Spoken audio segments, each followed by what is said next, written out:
بسم اللہ الرحمن الرحیم۔ آفتاب غروب ہونے کے وقت میں مسجد میں نبی کریم صلی اللہ علیہ وسلم کے ساتھ موجود تھا۔ نبی کریم صلی اللہ علیہ وسلم نے فرمایا کہ ابو ذر، تمہیں معلوم ہے یہ آفتاب کہاں غروب ہوتا ہے؟ میں نے عرض کیا، اللہ اور اس کے رسول کو زیادہ علم ہے۔ آپ صلی اللہ علیہ وسلم نے فرمایا کہ یہ چلتا رہتا ہے جہاں تک کہ عرش کے نیچے سجدہ کرتا ہے، جیسے کہ ارشاد باری تعالیٰ ہے کہ اور آفتاب اپنے ٹھکانے کی طرف چلتا رہتا ہے۔ یہ زبردست علم والے کا ٹھہرایا ہوا اندازہ ہے۔ میں نے رسول اللہ صلی اللہ علیہ وسلم سے اللہ تعالیٰ کے فرمان اور سورج اپنے ٹھکانے کی طرف چلتا رہتا ہے کے متعلق سوال کیا تو نبی کریم صلی اللہ علیہ وسلم نے فرمایا کہ اس کا ٹھکانہ عرش کے نیچے ہے۔ رسول اللہ صلی اللہ علیہ وسلم نے فرمایا کہ جو شخص یہ دعویٰ کرے کہ میں یونس بن متی علیہ السلام سے بہتر ہوں، وہ جھوٹا ہے۔ یہ سوال ابن عباس رضی اللہ عنہما سے بھی کیا گیا تھا تو انہوں نے اس آیت کی تلاوت کی، یہی وہ لوگ ہیں جنہیں اللہ نے ہدایت دی تھی، پس آپ بھی انہی کی ہدایت کی اتباع کریں۔ اور ابن عباس رضی اللہ عنہما اس میں سجدہ کیا کرتے تھے۔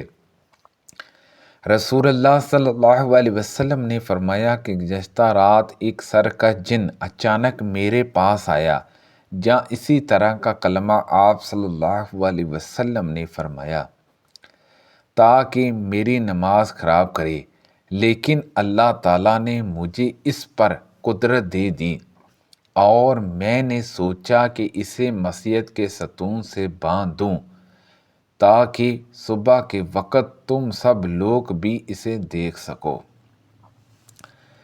پھر مجھ کو اپنے بھائی سلیمان علیہ السلام کی دعا یاد آ گئی کہ اے میرے رب، مجھے ایسی سلطنت دے کہ میرے بعد کسی کو مجسم نہ ہو۔ روا نے کہا کہ نبی کریم صلی اللہ علیہ وسلم نے اس جن کو ذلت کے ساتھ بھگا دیا۔ ہم عبداللہ بن مسعود رضی اللہ عنہ کی خدمت میں حاضر ہوئے۔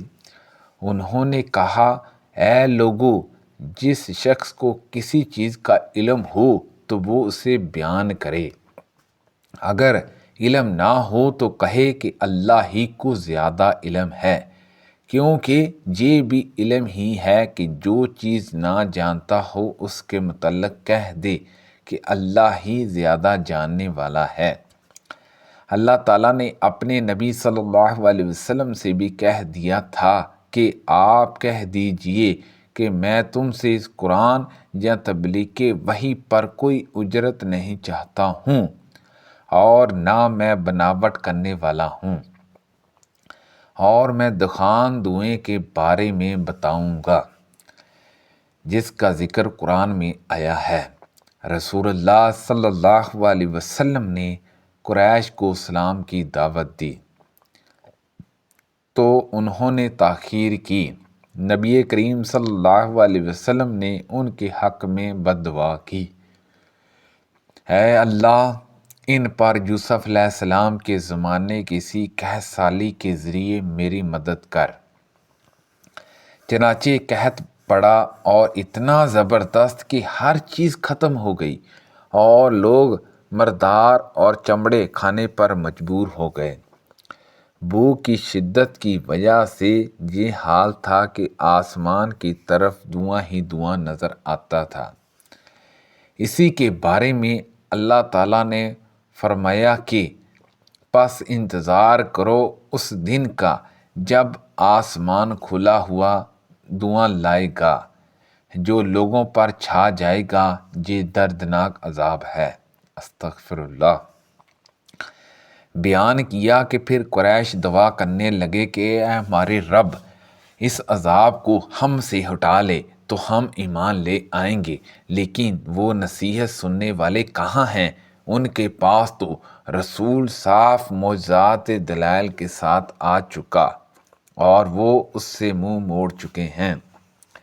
اور کہہ چکے ہیں کہ اسے تو سکھایا جا رہا ہے، یہ مجنون ہے۔ بے شک ہم تھوڑے دنوں کے لیے ان سے عذاب ہٹا لیں گے، یقیناً تم پھر کفر ہی کی طرف لوٹ جاؤ گے۔ کیا قیامت میں بھی عذاب ہٹایا جائے گا؟ حضرت ابن مسعود رضی اللہ عنہ نے بیان کیا کہ پھر یہ عذاب تو ان سے دور کر دیا گیا، لیکن جب وہ دوبارہ کفر میں مبتلا ہو گئے تو جنگ بدر میں اللہ نے انہیں پکڑا۔ اللہ تعالیٰ کے اس ارشاد میں اسی طرف اشارہ ہے کہ جس دن ہم سخت پکڑ کریں گے بلا شبہ ہم بدلہ لینے والے ہیں۔ مشرکین میں بعض نے قتل کا گناہ کیا تھا اور کثرت سے کیا تھا، اسی طرح زناکاری بھی کثرت سے کرتے رہے تھے۔ پھر وہ نبی کریم صلی اللہ علیہ وسلم کی خدمت میں آئے اور عرض کیا کہ آپ جو کچھ کہتے ہیں اور جس کی طرف دعوت دیتے ہیں یعنی اسلام یقیناً اچھی چیز ہے، لیکن ہمیں یہ بتائیے کہ اب تک ہم نے جو گناہ کیے ہیں وہ اسلام لانے سے معاف ہوں گے یا نہیں؟ اس پر یہ آیت نازل ہوئی، اور وہ لوگ جو اللہ کے سوا اور کسی دوسرے معبود کو نہیں پکارتے اور کسی بھی جان کو قتل نہیں کرتے جس کا قتل کرنا اللہ نے حرام کیا ہے، ہاں مگر حق کے ساتھ۔ اور یہ آیت نازل ہوئی، آپ کہہ دیں کہ اے ہمارے بندو جو اپنے نفسوں پر زیادتی کر چکے ہوں اللہ کی رحمت سے ناامید مت ہوں، بے شک اللہ سارے گناہوں کو معاف کر دے گا، بے شک اللہ وہ بڑا ہی بخشنے والا نہایت مہربان ہے۔ علماء یہود میں سے ایک شخص رسول اللہ صلی اللہ علیہ وسلم کے پاس آیا اور کہا، اے محمد، ہم تو رات میں پاتے ہیں کہ اللہ تعالیٰ آسمان کو ایک انگلی پر رکھ لے گا، اس طرح زمین کو ایک انگلی پر، درختوں کو ایک انگلی پر، پانی اور مٹی کو ایک انگلی پر اور تمام مخلوقات کو ایک انگلی پر۔ پھر فرمائے گا کہ میں ہی بادشاہ ہوں۔ نبی کریم صلی اللہ علیہ وسلم اس پر ہنس دیے اور آپ کے سامنے کے دانت دکھائی دینے لگے۔ آپ کا یہ ہنسنا اس یہودی عالم کی تصدیق میں تھا۔ پھر آپ صلی اللہ علیہ وسلم نے اس آیت کی تلاوت کی اور ان لوگوں نے اللہ کی عظمت نہ کی جیسی عظمت کرنا چاہیے تھی، اور حال یہ ہے کہ ساری زمین اس کی مٹھی میں ہوگی قیامت کے دن، اور آسمان اس کے دائیں ہاتھ میں لپٹے ہوں گے۔ وہ ان لوگوں کے شرک سے بالکل پاک اور بلند تر ہے۔